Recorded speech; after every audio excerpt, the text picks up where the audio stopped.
Customer যখন বলে তোমার ইচ্ছা মতো একটা ডিজাইন করে দাও, শুধু গায়ে হলুদের কেক হবে সেটা বলেই বলে ইচ্ছা মতো একটা ডিজাইন করে দাও, তখনই তো আর মাথায় কাজ করে না যে কোন ডিজাইন করব। হ্যাঁ, এই কেকটার কথাই বলছি। এই কেকটা যেদিন আমি ডেলিভারি দিই সেদিন আমার 5টা কেকের অর্ডার ছিল। ওই শহরে কেক দিয়ে তারপরে আবার সেই গাড়াগঞ্জে কেক দিতে গেছি, ঠিক তখনই আমার এই কেকটার জন্য একজন ফোন দিয়ে বলল আমার হচ্ছে কেক লাগবে গায়ে হলুদের। তখন অবশ্য 2 ঘন্টা হাতে সময় ছিল, তখন অলরেডি আমি আরেকটা কেক দেওয়ার জন্য গেছি। যে কিভাবে ফিরে আসব, এসে এই কেকটা রেডি করব, ঠিক মনে হয় 40 মিনিট আমার হাতে ছিল। বাড়িতে এসে পৌঁছায় আর কোনো কথাই নেই, হুটোপাটা করে কেকটা রেডি করার জন্য লেগে গেলাম। বেসটা তুলে নিয়ে খুব দ্রুত ক্রিম করে নিয়ে আমি কেকটা রেডি করে ফেললাম। ঠিক 40 মিনিট পর কেকটা নিতে আসলো।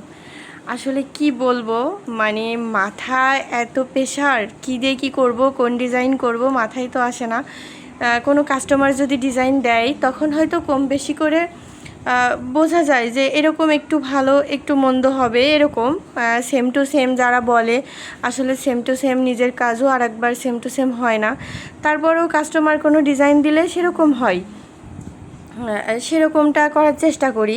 তো যাই হোক, এই কেকটার ডিজাইনটা আমাদের গ্রামেরই একজন অর্ডার দিয়েছিল, আমারই পরিচিত সহপাঠী আর কি, ফ্রেন্ড যেটাই বলেন। তো সে আমাকে কল দিয়ে বলল যে আমার একটা এরকম গায়ে হলুদের কেক লাগবে। তো তখন ডিজাইন আসে না, অবশ্যই এই ডিজাইনটা আমার একটা বড় আপুরই করা।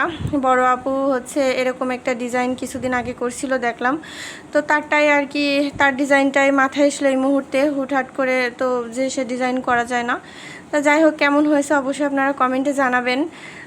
আপু এই ডিজাইনটা করছিল কিছুদিন আগে, তো আমিও এই ডিজাইনটাই করে ফেললাম হুট করে, আসলে কি বলবো। তা আপনারা সবাই ভালো থাকবেন, কেমন হয়েছে অবশ্যই কমেন্টে জানাবেন।